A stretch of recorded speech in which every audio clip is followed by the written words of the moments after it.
Hey everyone, I hope you're doing well out there. Listen, I wanted to talk today about cutting in freehand versus using tape.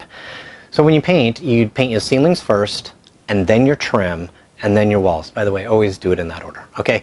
Now, when the trim is done and you go to paint the walls, then you need to cut into all the edges, right? The vertical runs next to the doors and the windows, and then the horizontal runs on the base, and then of course your ceiling. Now, if you've been to my channel and watched any of my videos, you know that I'm a huge proponent of using tape versus cutting in freehand.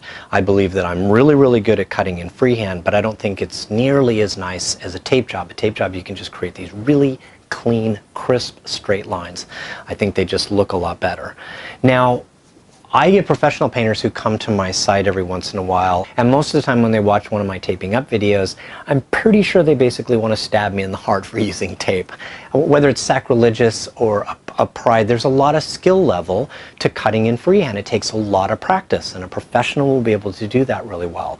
Now, this channel isn't really meant for professionals. It's meant for novices, people who don't have a ton of experience, and so taping is an easier way to solve that problem. And again, I think taping is better because I think it just looks better. I think it just creates a really clean, straight cut-in line.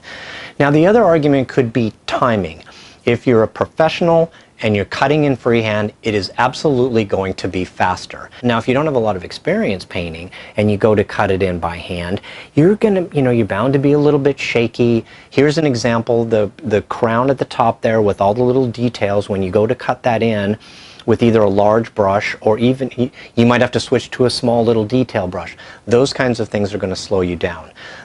In my opinion, the better way to go about it is to tape it up. Watch some of my videos on taping up, then seal the tape. Again, that's in the video. And then once it's all dry, then you can just paint. You can just go to town.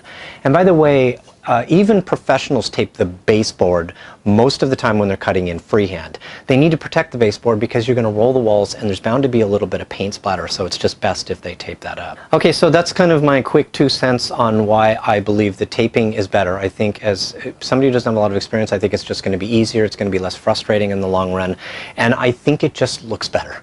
Okay, so that's it. If you like this video, I hope you'll think about giving me a thumbs up, and if you're not a subscriber, I hope you'll think about subscribing. Okay, thanks a lot.